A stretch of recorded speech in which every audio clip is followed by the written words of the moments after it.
Me da mucho gusto estar con dos cineastas jóvenes que ya están estrenando una película polémica, que es La Cuarta Compañía, y no nada más es una denuncia sobre lo mal que están las cárceles en México, sino también la corrupción que alcanza pues todos los niveles políticos y que lo vemos todavía en este momento.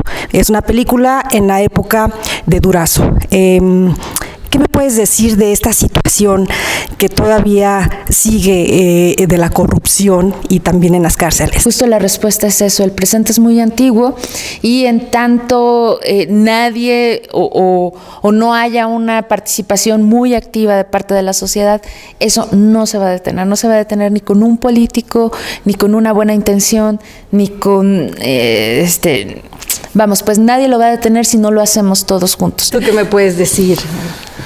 Que el presente es muy antiguo y que son tiempos de Arturo Durazo, pero también son tiempos de López Portillo. Y si recordamos el lema de López Portillo en campaña, era la solución somos todos, y después cuando terminó el sexenio decían la corrupción somos todos. Entonces ahí López Portillo. Y López Portillo le decían un tanto. Entonces, ¿qué quiere decir? Que hay muchas similitudes. Hemos estudiado como el periodo justo, que es un parteaguas en la historia moderna de México, y hay tantísimas similitudes con el presente, ¿no? Había una Colina del Perro, ahora hay una Casa Blanca. El presidente tenía una esposa actriz en tiempos de López Portillo, ¿no? Sasha Montenegro. No era su esposa. No era su esposa entonces, después se volvió su esposa, sí. Pero es decir, Enrique Peña Nieto y la primera dama, es decir, hay demasiadas similitudes. Entonces, ¿qué te da como lección esto? Pues que la sociedad no ha cambiado, que la clase política no ha cambiado, y hay tantísimas cosas de reflexionar en términos como del contexto político. Con respecto al tema de la cárcel, pues es aún más profundo. Quiere decir que tampoco hay muchos cambios en el sistema penitenciario en todo ese entonces, ¿no? Y que han pasado 36 años desde el tiempo histórico de la película y vemos las cárceles en el estado en el que están hoy en día, ¿no? 70% de autogobiernos, ¿no? Ahora ya no son autogobiernos manejados por la policía, como en el caso de La Cuarta Compañía. Ahora el tejido social está deshecho y los autogobiernos están manejados por la delincuencia organizada. Y hay cientos de brotes a lo largo de los últimos 10 años donde la violencia está exacerbada y donde las cárceles son centros de operaciones para muchas organizaciones delincuenciales. Sí es una película dura, es una película lamentablemente actual que está por ahí y que tiene mucha investigación periodística. Hay un lado periodístico muy sólido dentro de cómo nos aproximamos nosotros a la hora de hacerla, con muchas referencias, ¿no? La revista Proceso, incluso, vale la pena decirlo, ha sido referencial en muchas cosas, porque todo lo que se conocía de La Cuarta Compañía, digamos, de entonces, ¿no? de este periodo histórico, pues muchas de las cosas se documentaron a partir del trabajo periodístico de la revista y de don Julio Scherer, que con su magnífica pluma pues relató muchas cosas y que pues nosotros pues finalmente utilizamos para trasladarlas al cine, pero que nos allanaron el camino atrás, ¿no? Tanto él como Vicente Leñero, que fue asesor de Vanessa durante la escritura de guión, por ejemplo, ¿no? ¿Cómo fue esa asesoría con Vicente Leñero? Mira, fue producto de un feliz encuentro, muy feliz, creo que el más feliz que y el más entrañable que voy a tener dentro de mi carrera profesional en términos de escritura para cine. El maestro Leñero junto con otras instituciones organizaron un taller al que llaman Taller Alejandro Galindo para perfeccionamiento en la escritura de guión cinematográfico de largometraje. Y entonces son los ex estudiantes del CUEC, es la SOGEM, son distintas instancias que impulsaban este taller donde el maestro Leñero era la figura principal.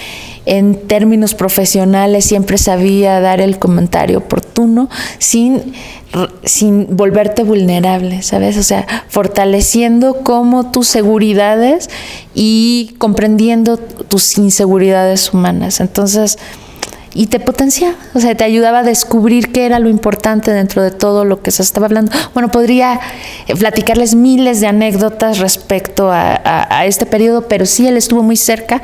Al final creo que el lugar a donde la historia llegó a todos nos gustó.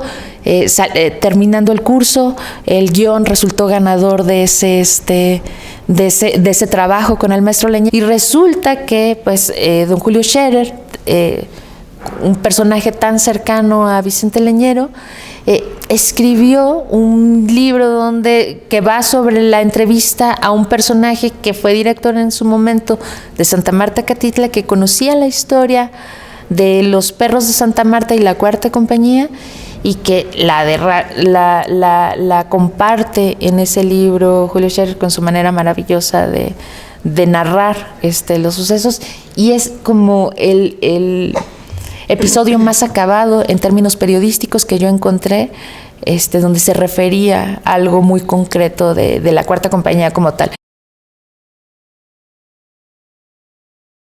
Ustedes son los actores en esta película. Aquí esta historia está basada en hechos reales, en la época de Arturo Durazo. ¿Qué opinan pues de estos sucesos del pasado, y que pues pareciera que no ha cambiado nada, ¿no?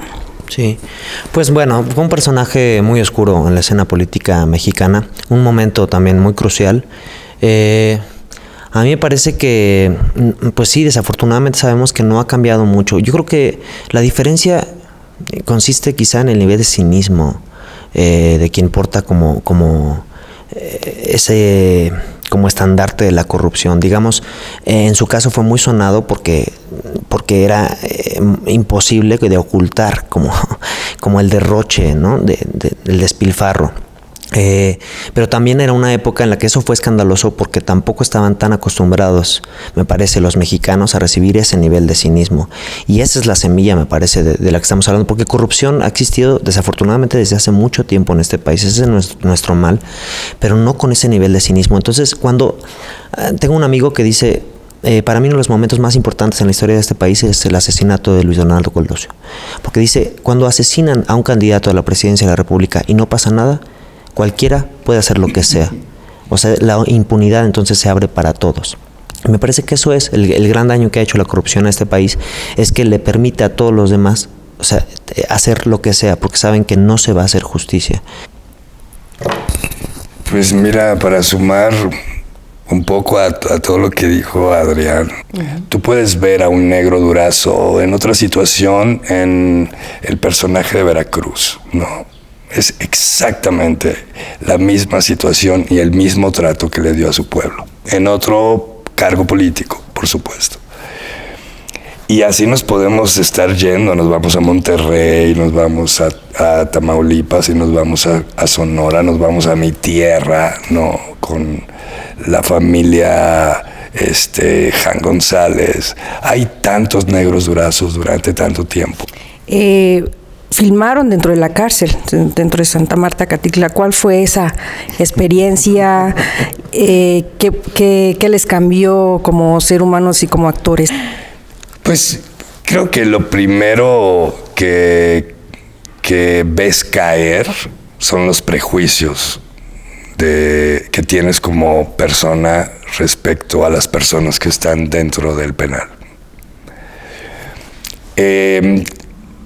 Creo que también generas una valentía que desconocías como ser humano, porque aún cuando estás en una situación creativa, ¿no? De entrada por salida, tu vida puede estar en riesgo de alguna manera, ¿no?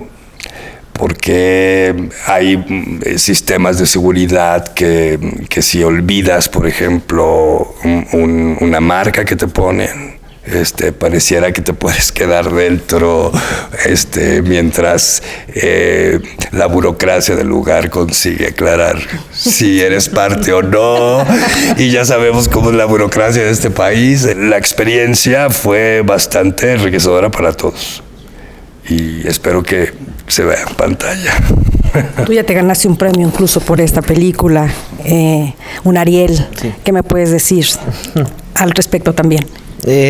Pues bueno, es muy bonito, la verdad es que pues es un momento muy especial, digamos, no solo eso, sino todas las satisfacciones que a mí me ha dado la película. Sentirte como así, como apapachado, reconocido por tu comunidad, es padre, es muy, muy bello. Y siento que es eso, nada más. O sea, como que siento que no significa realmente una diferencia a nivel de como de tener más trabajo o de ser un actor más reconocido o sea, te da visibilidad, es un apapacho y luego yo creo que hay que pues, trabajar y seguir trabajando como siempre. ¿Fue duro para ti estar dentro también de esa Fue situación duro. y actuar? Fue duro, sí, fue muy difícil, y al mismo tiempo muy gratificante. O sea, esto que dice Carlos, es muy importante porque se dio una comunicación con ellos muy bonita. Me parece que ellos como que tenían una gran conciencia alrededor de que tenían una oportunidad de tener voz en la película. O sea, de esto que ellos quizá no puedan expresar, tenían la oportunidad de hacerlo a través de nosotros. Y entonces todo el tiempo con gran generosidad se acercaban a leccionarnos sobre cómo se para un individuo que está viviendo una situación así, cómo se vive desde sus propios zapatos. Los que tuvieron oportunidad de jugar fútbol americano, así se hace esto o aquello. O sea, en general fueron muy generosos con todas las lecciones que nos dieron y también muy, digamos, ávidos de recibir la información de nuestra parte, porque ellos sabían que iban a tener personajes y diálogos en la película, entonces querían aprender a hacer cine, cómo se para uno frente a una cámara, cómo se ve natural, entonces formó un proceso muy peculiar, muy muy generoso, lleno de muchísimas sorpresas, en un estado evidentemente de mucha vulnerabilidad para todos los involucrados, pero que finalmente disfrutamos muchísimo por eso, por la gran generosidad que se dio por parte de todos. Entonces fue intenso, fue rudo, fue difícil, lo sufrimos, pero al mismo tiempo lo disfrutamos mucho. A mí estos son los proyectos que me gustan, o sea, los que me exigen que esté totalmente ahí mi presencia. Les agradezco y pues enhorabuena con la película.